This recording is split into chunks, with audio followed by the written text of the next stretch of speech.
Welcome in our channel wish and win academy. तो अभी हम देखने वाले इंडाइसेस एंड क्यूब रूट्स के प्रॉब्लम्स। अब सबसे पहले हमने देखा था इंट्रोडक्शन लेक्चर में उसके फॉर्मूलेस और बाकी सब rules.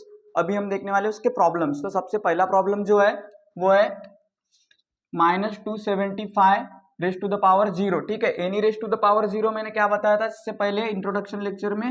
Any raise to the power मतलब कोई भी हो, कोई भी वैल्यू हो या फिर कोई भी चीज हो, उसमें हमारा जो बेस है उसके ऊपर में अगर 0 आ गया तो उसकी वैल्यू क्या होगी, हमारी 1 होगी। ठीक है, क्या होगी उसकी वैल्यू 1 होगी। तो फिर यहाँ पे क्या होगा, -275 रेज टू द पावर 0, तो क्या हो जाएगा उसका आंसर 1। ठीक है, अगर आपको रूल्स याद है तो आप पूरे प्रॉब्लम्स आराम से सॉल्व कर सकते हो।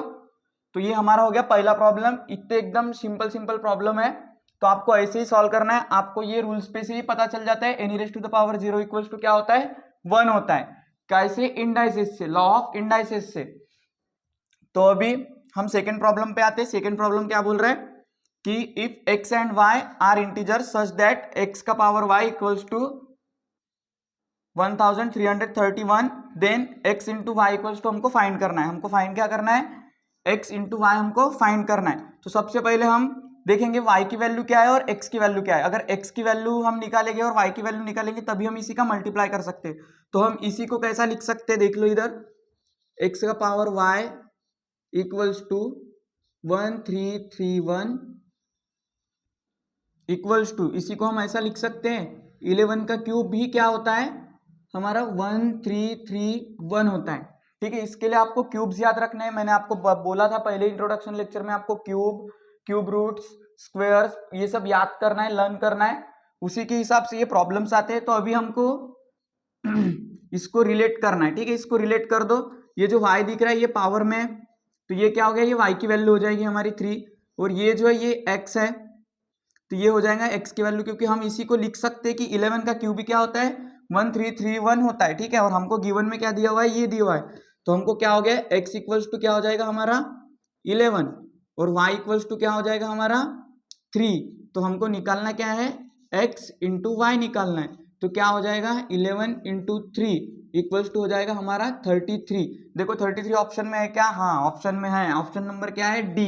तो हमारा डी आंसर करेक्ट हो गया। ठीक है, तो ऐसे ही आपको सॉल्व करना है। थोड़े से लॉजिक लगेंगे, इतने ज्यादा टफ तो नहीं आते, लेकिन अगर आ गए तो आपको इस हिसाब से लॉजिक लगाना है और सॉल्व करना है। अगर इंडाइसिस के रूल्स मालूम है आपको तो एकदम इजी हो जाएगा। ठीक है, ये हमारा हो गया आंसर, हो गया क्या हो गया आंसर, क्या हो गया 33 हमारा क्या हो गया आंसर। काय की वैल्यू है वो, x इंटू वाई की वैल्यू।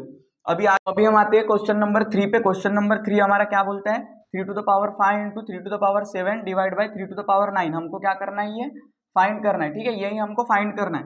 तो सबसे पहले हम देखेंगे इसमें हमारा बेस सेम है। ठीक है, बेस सेम है, बेस सेम है तो हम क्या बोलेंगे इसको, a to the power m into a to the power n, ये हमारा रूल है। तो इसका बेस सेम है तो क्या हो जाएगा, a जैसे का वैसा आएगा, और ये हमारा m प्लस n हो जाएगा। क्यों, यहाँ पे मल्टीप्लाई का साइन है तो ये हो जाएगा m प्लस n, ये हो जाएगा m प्लस n।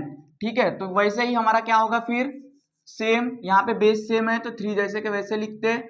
तो यहाँ पे 5 प्लस 7 कितना हो जाएगा 12। ठीक है, और यहाँ पे 3 टू द पावर 9 जैसे का वैसा आ गया, 3 टू द पावर जैसे का वैसा आ गया। फिर यहाँ पे आगे में जाएंगे, ये अगर डिवाइड में है तो जब भी हम डिवाइड करते हैं तो पावर क्या होते हैं, माइनस में होते हैं। जब यहाँ पे हम इनटू कर रहे हैं तो क्या होता है, पावर प्लस होता है। और वहीं पे अगर हम डिवाइड करेंगे तो क्या होगा, पावर माइनस होगा।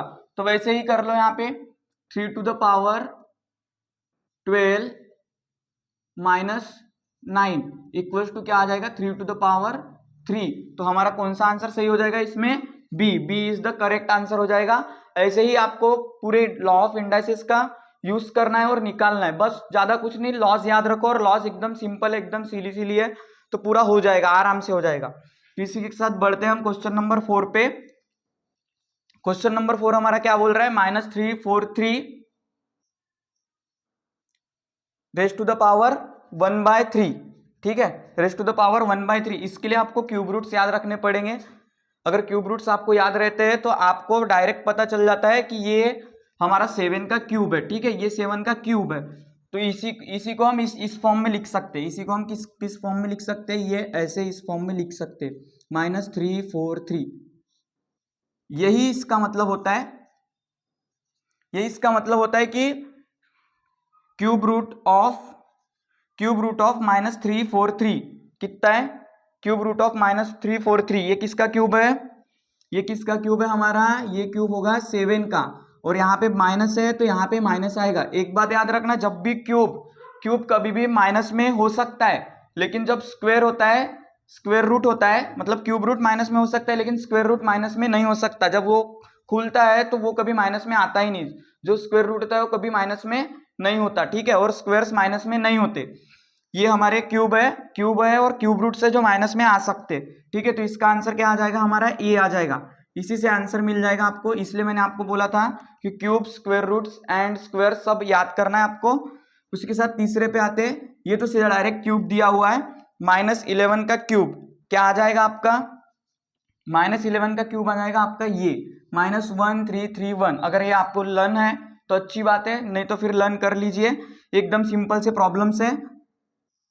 इसी के साथ मिलते हैं नेक्स्ट प्रॉब्लम्स के साथ।